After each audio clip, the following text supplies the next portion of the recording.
Bonjour et bienvenue dans The Gardener, le podcast Deep Tech qui donne la parole aux entrepreneurs et à leur technologie. Je suis Estelle Charveria, analyste chez Carotte Capital, fonds d'investissement early stage dans l'innovation. Aujourd'hui, nous retrouvons Jérémy Adam qui a fondé Bone 3D il y a bientôt 3 ans. Cette start-up que Carotte Capital accompagne depuis un peu plus d'1 an utilise l'impression 3D pour l'appliquer au domaine médical. Bonjour Jérémy, merci d'avoir accepté notre invitation aujourd'hui. Bonjour. Est-ce que tu peux commencer par te présenter et nous parler un peu de ton parcours ? Pas de souci. Donc moi je suis Jérémy Adam, je viens de Strasbourg en Alsace. À la base j'avais un parcours assez inhabituel dans le sens où j'ai eu une formation Abibac au début. Ensuite je me suis intéressé à quelque chose qui est pas commun non plus. J'ai voulu tout arrêter pour faire moniteur d'équitation. Et là on m'a dit que ce serait quand même sympa, au lycée ils m'ont dit que ce serait quand même sympa de me concentrer un peu plus sur quelque chose de scientifique parce que ça a l'air d'être quelque chose qui m'intéresse, et donc du coup je me suis lancé dans une prépa veto, et puis après la faculté, et justement dans la faculté c'est là où je me suis vraiment intéressé à l'ingénierie, etc. Donc j'ai fait un master biomédical, et au courant de ce master on m'a proposé de faire une thèse dans l'impression 3D appliquée au médical. Moi c'était l'époque où il y avait Marvel à la télé avec Iron Man, etc. Je me suis dit que c'est super intéressant, c'est clair qu'il y a plein de trucs à faire là-dedans. Donc je me suis lancé dans cette thèse, et puis pour en arriver justement à créer une boîte ensuite dans l'impression 3D. Ok, donc c'est comme ça que tu t'es intéressé à l'impression 3D et tu l'as appliqué au domaine médical, et donc que tu as décidé de lancer Bone 3D. Ouais, c'est ça. En fait, pendant mon master, j'ai travaillé sur des problématiques du coup d'impression 3D et de modélisation. Donc il fallait en fait créer des méthodes d'analyse pour voir quel était l'impact de l'impression 3D en fait dans le milieu médical. Et c'est suite à ces travaux-là en fait qu'on me repose une thèse. Ma thèse c'était de créer des implants imprimés en 3D en titane pour reconstruire les grands défauts osseux. Donc c'est pour des patients qui vont avoir une tumeur ou un gros accident de la route, qui vont perdre une grosse partie de leur os. On va imprimer en 3D des pièces qui vont venir remplacer cet os manquant. Donc ça c'était mon travail de thèse. Pour ce travail de thèse, j'ai été amené à travailler avec plein de chirurgiens au bloc opératoire. J'allais travailler avec eux, voir les chirurgies, voir leurs problématiques, pour faire le meilleur implant en fait, c'était ça la problématique. J'ai côtoyé beaucoup de chirurgiens qui m'ont tous dit la même chose: l'impression 3D c'est génial, ce que tu fais c'est génial, ça va aider plein de gens, mais j'ai aussi 2-3 autres idées. Est-ce que ça te dirait pas d'en parler à tes responsables ou aux gens avec qui tu travailles? Donc moi tout content, j'allais voir mes boss de l'époque, et je leur disais: tiens, il y a tel chirurgien qui est venu me voir, il a une idée, est-ce que ça t'intéresserait pas de s'y mettre et de travailler dessus? La réponse a toujours été la même, c'est une très grosse boîte qui m'a toujours dit non, nous on fait des plaques et des vis imprimées en 3D, on fait rien d'autre, c'est pas la peine d'aller voir avec des nouveaux projets, on n'a pas le temps pour s'occuper de ça. Et c'est chiant parce que pendant 3 ans, j'ai eu le même discours en fait. Et pendant 3 ans, j'avais plein de gens qui avaient plein d'idées, et puis à chaque fois on leur disait non, garde tes idées pour toi, et tant pis. Et j'ai eu aussi d'autres histoires avec des gens qui pour le coup ont été écoutés, et puis qui ont pas été remerciés, c'est-à-dire que ils ont pris leurs idées et puis ils ont oublié de leur verser de l'argent, des royalties ou autre chose, voilà. Donc ça c'est quelque chose qui m'a vraiment pas plu du tout, et à la fin de ma thèse je me suis dit il faut faire un truc pour ça, faut monter une boîte qui va écouter les médecins, ils ont des bonnes idées, ils savent ce dont le marché a besoin, et du coup donc c'est ça le centre de Bone 3D, c'est mettre l'innovation en fait des médecins entre les mains d'ingénieurs qui pourront les aider à développer et aller jusqu'au bout, et surtout pas oublier de les remercier et de continuer de travailler avec eux derrière. Ok, et donc aujourd'hui l'impression 3D c'est vrai que ça a révolutionné beaucoup de choses, notamment dans le prototypage d'objets comme tu parlais, des vis, etc. Mais concrètement, qu'est-ce que ça a apporté au domaine de la médecine? Alors, faut revenir un peu au fondamental. Être médecin, c'est soigner une pathologie. Donc tu vas recevoir un patient qui est malade, et il faut trouver le meilleur traitement pour ce patient. C'est quelque chose qui fonctionne très bien, et en fait pendant les années 60-70 on s'est mis à faire quelque chose qui est plus une médecine de masse.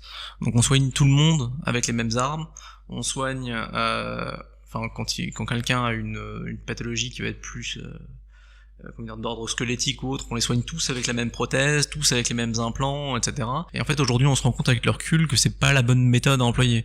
Il faut revenir à ce que c'était au début, donc il faut faire de la personnalisation, il faut faire exactement ce dont la personne a besoin. Et pour ça, l'impression 3D, c'est un super vecteur, parce que justement, on peut faire du prototypage, c'est même l'intérêt de la technique. Et comme on peut faire du prototypage, on peut soigner les patients pour exactement leur pathologie à eux.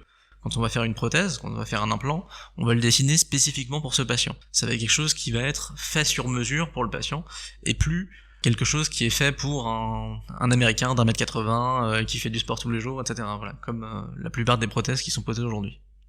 Et donc, dans quel cas exactement on peut faire appel à Bone 3D ? Bone 3D, donc c'est la société que j'ai créée. On a 3 gros piliers. Aujourd'hui, d'un côté, on a des dispositifs médicaux, donc sur mesure, imprimés en 3D. C'est exactement ce que je viens de raconter, comme pour les prothèses par exemple. Ça peut être un guide chirurgical. Imaginons, on a une tumeur qui est placée quelque part sur un os. On va dessiner en fait un objet qui va venir se poser sur l'os d'une seule manière possible, puisqu'il est fait complètement sur mesure, et qui va permettre au chirurgien de découper la tumeur exactement à l'endroit où elle est. Et pour ne pas atteindre d'autres tissus qui sont alentour. Donc ça, ce sont nos dispositifs médicaux. À côté, on a des simulateurs de chirurgie. Donc les simulateurs de chirurgie, ce sont des objets multimatières qui visent à remplacer le cadavre. Je m'explique. Quand on veut apprendre la chirurgie, il faut apprendre à disséquer, il faut apprendre à regarder, il faut apprendre l'anatomie. Et aujourd'hui, ça, c'est des choses qu'on peut faire avec un cadavre. Donc c'est-à-dire qu'on va pouvoir le voir, on va pouvoir le disséquer, on va pouvoir regarder la façon dont il fonctionne, la façon dont on agencé les différents organes et tout. En revanche, on peut pas apprendre à opérer, puisque par définition, un cadavre c'est quelqu'un qui est décédé.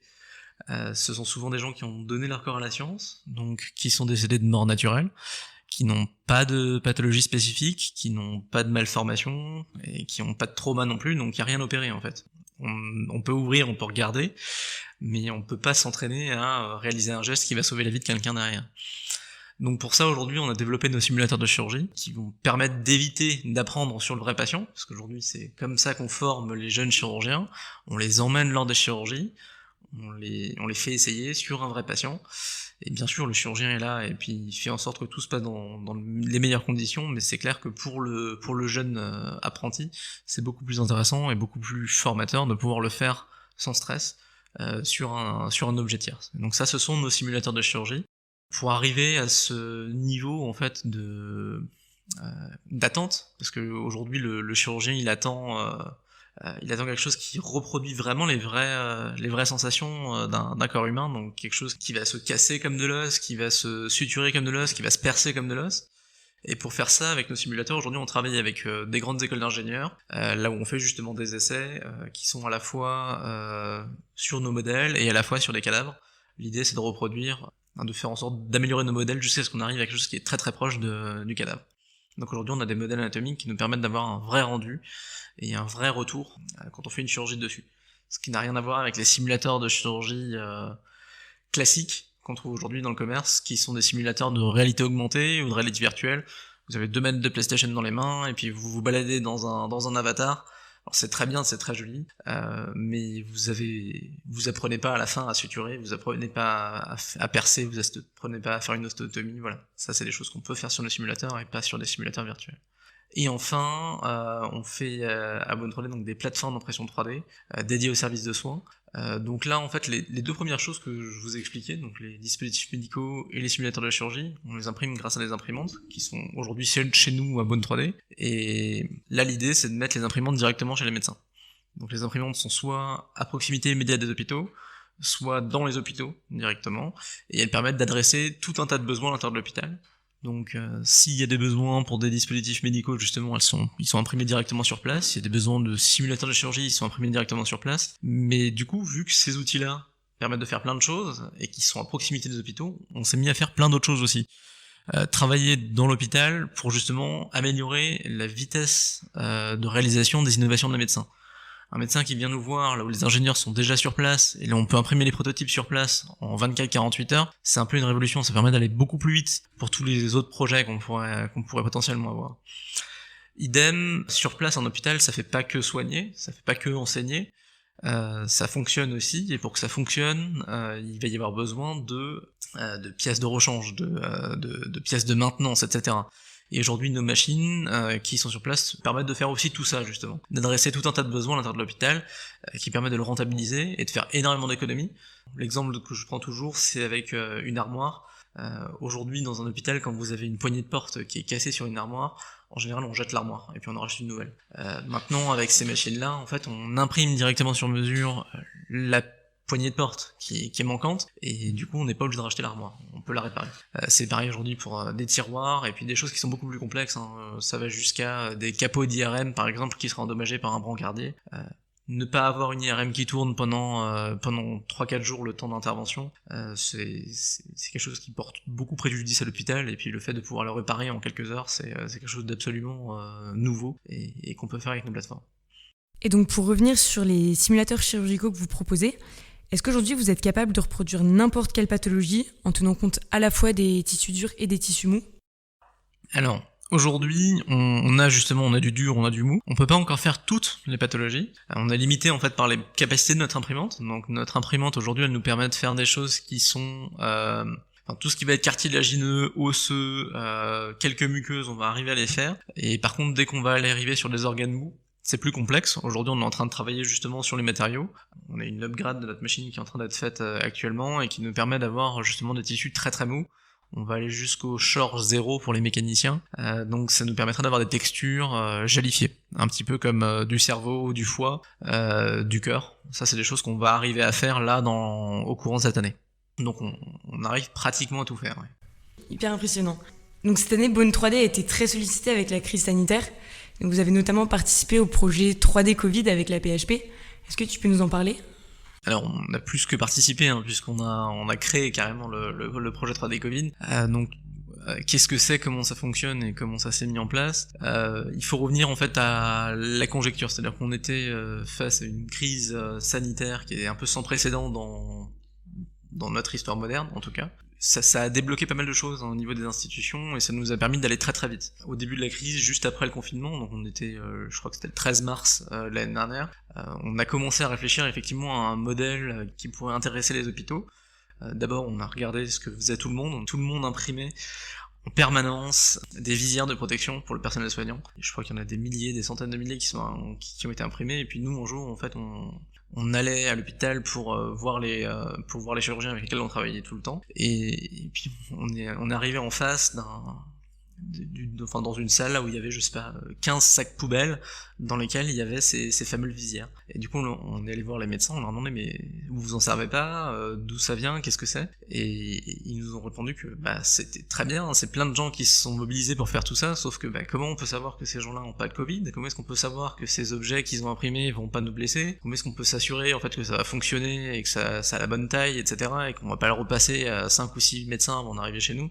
Voilà. Complètement impossible de le maîtriser. Donc notre première idée venait de là, c'est comment est-ce qu'on fait pour industrialiser quelque chose comme ça, et pour faire en sorte de garder le contrôle. Donc savoir d'où ça vient, comment c'est fait, comment c'est fabriqué, l'adresser correctement, c'est-à-dire on va pas en envoyer 150 000 au petit hôpital de campagne qui est juste à côté, on va en imprimer peut-être justement une dizaine de milliers pour la Pitié-Salpêtrière, une dizaine de milliers pour l'hôpital Cochin, et ainsi de suite. Voilà. Et donc ça, aujourd'hui, avec un chirurgien qui est Hossein Konsari, on a réfléchi à un modèle qui permettait de faire ça, et l'idée c'était de créer des plateformes d'impression 3D.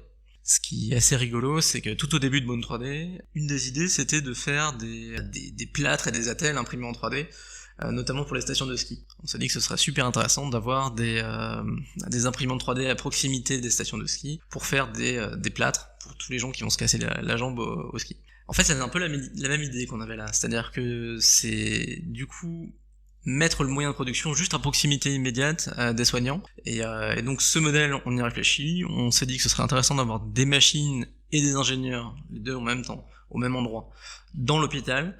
Ça permettrait de faciliter les interactions qu'on fait par ailleurs tous les jours avec Bone 3D. C'est-à-dire que, je vous ai dit tout au début, l'histoire de Bone 3D, c'est d'écouter les médecins, d'écouter leurs idées et puis de les mettre en pratique. Là, c'est un vrai booster, en fait, ce modèle d'imprimante 3D intra-hospitalier, parce que ça permet d'avoir les ingénieurs et les machines au même endroit, et de coup de chanter, en fait, tous les process de prototypage rapide.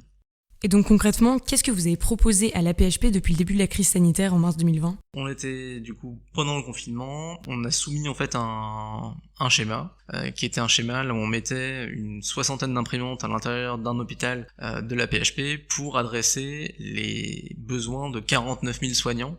Donc les 49 000 soignants de la PHP. On est arrivé à un modèle là où il fallait à peu près 60 imprimantes. L'idée à la base c'était de faire trois dispositifs, donc les protèges poignées de porte pour que les gens puissent ouvrir les poignées de porte avec les coudes, les fameuses visières, des masques, des lunettes, des pouces-boutons, etc. Donc la technologie vers laquelle on s'est orienté, c'est le dépôt fil. On a fait le choix d'utiliser des machines qui sont des machines industrielles qui ont des enceintes fermées et qui permettent de tout contrôler. Donc on contrôle l'atmosphère en fait qu'il y a autour des pièces. Ce modèle-là, on l'a soumis à Martin Hirsch, qui est le directeur général de la PHP. C'était le 29 mars, pendant la nuit du 30 mars, je crois, on a eu le logo. On a eu notre marché public qui a été signé le 1er avril. Et les machines ont été installées le 3 avril. Enfin, ont commencé à fonctionner le 3 avril. Elles sont arrivées le 2 et puis elles ont commencé à fonctionner le 3. Donc on a mis en place en fait tout un process avec le fabricant de machines pour arriver à avoir des machines qui étaient en Israël et à Berlin en l'espace de 4 jours pour qu'elles arrivent ici jusqu'à Paris. On a eu entre-temps d'ailleurs la position là où elle est cette plateforme, donc c'est à l'hôpital Cochin, dans l'abbaye de l'hôpital Cochin, et aujourd'hui donc il y a 60 imprimantes qui tournent depuis lors à l'abbaye de l'hôpital Cochin. Elles ont imprimé pendant la période de crise, donc pendant les 2-3 mois qui ont suivi, plus d'une vingtaine de milliers de pièces qui ont été servir le personnel hospitalier, et très rapidement en fait on s'est rendu compte justement de ce dont je vous parlais tout à l'heure, que dans l'hôpital il n'y avait pas que des soignants, il n'y avait pas que des gens qui voulaient enseigner non plus, il y avait aussi plein de services d'entretien, plein de services de maintenance, plein de services administratifs, et en fait tous ces gens-là sont venus naturellement à la plateforme d'impression 3D pour nous soumettre leurs besoins. Voilà, j'ai tel tiroir qui est cassé, j'ai des dispositifs médicaux qui sont des sondes pour aller chercher des choses jusqu'au cœur du patient. Le problème c'est que j'ai rien pour les accrocher. Comment je fais ? Et du coup toutes ces problématiques là en fait qui sont arrivées au fur et à mesure, on les a toutes traitées. Ça prend en général entre 24 et 48 heures pour être traité. C'est pas un problème médical directement, mais c'est un problème qui permet de faciliter les soins, d'optimiser les soins, etc. Et ça aujourd'hui c'est ce qu'on fait tous les jours à la plateforme d'impression 3D. Donc d'un côté vous avez des choses qui sont très médicales, des modèles anatomiques, des dispositifs médicaux sur lesquels on est en train de travailler avec les autorités réglementaires pour pouvoir les distribuer dans les hôpitaux. Ensuite, il y a toute la partie justement maintenance, etc. Et pour terminer, il y a toute une partie prototypage, innovation. Donc tous les objets, toutes les idées qui arrivent de la part des médecins et qui transitent par la plateforme, aujourd'hui sont étudiées. Voilà. Hyper clair et hyper intéressant. D'extérieur, on a l'impression que changer quelque chose dans le monde médical, ça prend énormément de temps. Est-ce que tu penses que le Covid a permis de changer ça ? Alors, oui. En fait, le Covid nous a replongé un petit peu dans du... c'est pas forcément une super analogie ce que je suis en train de faire, mais c'est un peu ça. On est un petit peu en période de guerre. C'est ce que disent les médecins, c'est-à-dire que on est en période de guerre, donc du coup tous les process s'allègent, ce qui a du bon et ce qui a aussi du mauvais. Donc comme les process s'allègent, il y a beaucoup d'idées qui fleurissent, et du coup il y a beaucoup de projets qui voient le jour. L'autre côté, le travers de ça, c'est que forcément toute la régulation, toute l'atmosphère réglementaire, etc. qu'on a mis en place pour éviter des problèmes, tout ça en fait c'est des choses qui sont affaiblies. Et du coup il faut bien faire attention à respecter toujours tout le process réglementaire à mettre en place, etc. Et ça aujourd'hui c'est des choses qu'on porte avec Bone 3D, donc on met notre process qualité en place, ce sont nos ingénieurs qui s'occupent des machines et pas n'importe qui pour que le process qualité soit respecté, idem pour tout ce qui est réglementaire, etc. Donc c'est vrai que ça prend beaucoup de temps de faire changer des choses dans le milieu médical, mais effectivement la conjecture actuelle c'est une conjecture de crise, une conjecture de guerre, et en temps de guerre on veut soigner des gens, on veut sauver des vies, on n'a pas envie de se dire si il faut que je le sauve, il faut d'abord que je fasse signer tel papier par telle personne, et puis ensuite voilà. D'un point de vue plus personnel, qu'est-ce qui t'a poussé à te lancer dans cette aventure entrepreneuriale ? Est-ce que tu savais il y a 10 ans que tu voudrais un jour créer une start-up ? Alors, une startup, je sais pas, une entreprise peut-être. Mon papa est quelqu'un qui a beaucoup créé de boîtes et qui gère beaucoup de sociétés. Donc, depuis que je suis tout petit, je me dis que ce serait sympa de faire comme mon père. Enfin, tout le monde fait, c'est un peu le schéma de tout le monde. C'est quelque chose qui est vachement, enfin, vous l'avez compris avec mon parcours tout à l'heure, c'est quelque chose qui est pas du tout ressorti au gré de mon parcours. À un moment, je me suis dit que je pourrais créer mon cabinet vétérinaire. Mais c'est pas forcément une vocation à la base, c'est quelque chose qui m'est plus, voilà, je me suis dit qu'il y avait une belle opportunité à saisir, et du coup je me suis lancé, et puis effectivement j'avais moins de freins, parce que je me suis dit, bon ben, mon père arrive à le faire, pourquoi j'y arriverais pas? Et puis effectivement autour de moi il y avait plein de gens qui avaient déjà commencé à faire ça. Donc voilà, je me suis lancé un peu désinhibé, c'est ça, comme ça que ça s'est fait. Est-ce que tu peux nous parler du principal obstacle que tu as rencontré depuis le début de Bone 3D ? Alors, le principal obstacle, c'est, je pense, je pense que c'est le principal obstacle d'ailleurs des entrepreneurs de manière générale, c'est de franchir les barrières. C'est-à-dire que on a toujours peur au début, on se dit ouais mais c'est plein d'argent, je pourrais m'en servir pour mes projets personnels, je pourrais faire autre chose, et en fait il faut se mettre en danger quand on veut être entrepreneur. Donc le premier obstacle c'est ça, c'est de se dire ok aujourd'hui j'ai plein de sûreté, je me mets en danger pour faire quelque chose qui potentiellement va apporter plus de sûreté derrière. Donc ça c'est le premier obstacle. Second obstacle, c'est forcément trouver des financements. Aujourd'hui ça c'est quelque chose qui est facile à faire entre guillemets dans les toutes premières heures de la vie d'une société, parce que il y a plein de gens autour de soi, on a plein d'amis, d'amis qui vont dire qu'ils vont investir dans la société, etc. Donc le love money c'est facile à lever au démarrage. Par contre, dès qu'il faut trouver des relais qui sont plus sérieux, donc les premières phases d'amorçage, les premiers pitchs, etc. Voilà, ça c'est un truc sur lequel il faut se poser, il faut réfléchir, il faut s'entraîner aussi beaucoup. Et puis ensuite c'est surtout trouver des conseils. Il faut bien s'entourer, trouver des bonnes personnes qui vont vous donner plein d'idées différentes. Et puis ensuite c'est à vous, entrepreneurs, de faire le tri là-dedans. Pour arriver à naviguer et puis à poser les briques de ce que vous voulez faire. Vu qu'on est encore au début de l'année, là, qu'est-ce qu'on pourrait te souhaiter pour 2021 ? Alors, 2021, c'est une année sur laquelle on a beaucoup de projets, déjà d'un point de vue RH avec Bone 3D, donc trouver les bonnes personnes, encore une fois, pour faire écho à ce que je viens de dire. Ensuite, on a beaucoup de projets qui sont en train de voir le jour. J'aimerais bien qu'il y en ait au bas mot un bon 80% qui voit le jour, et puis on va certainement passer par une étape de levée de fonds encore, donc arriver à ce qui se passe sans encombre, et puis à hauteur de nos expectations. En espérant que tout se passe comme prévu. Pour finir, est-ce que tu aurais un conseil pour ceux qui aimeraient se lancer dans l'entrepreneuriat ? Alors ouais, quand vous voulez faire quelque chose, faut prendre plein de sons de cloche, plein. Il faut prendre plein de conseils partout. Pas hésiter à aller voir des gens qui sont vachement qualifiés, etc. Donc pas hésiter à aller enfoncer des portes sur des gens que vous penseriez jamais avoir à parler. Moi aujourd'hui, ça m'est déjà arrivé d'envoyer des mails ou d'appeler des ambassadeurs, des personnalisés, etc. Parce qu'aujourd'hui vous avez le pouvoir de le faire. Donc mon conseil, ce serait de pas avoir peur d'enfoncer des portes et puis de s'entourer des bonnes personnes. Voilà. Merci beaucoup pour ce beau conseil. Je te remercie Jérémy, c'était un plaisir d'échanger avec toi. Merci beaucoup. Si vous êtes intéressé par Bone 3D, vous pouvez retrouver Jérémy Adam sur LinkedIn.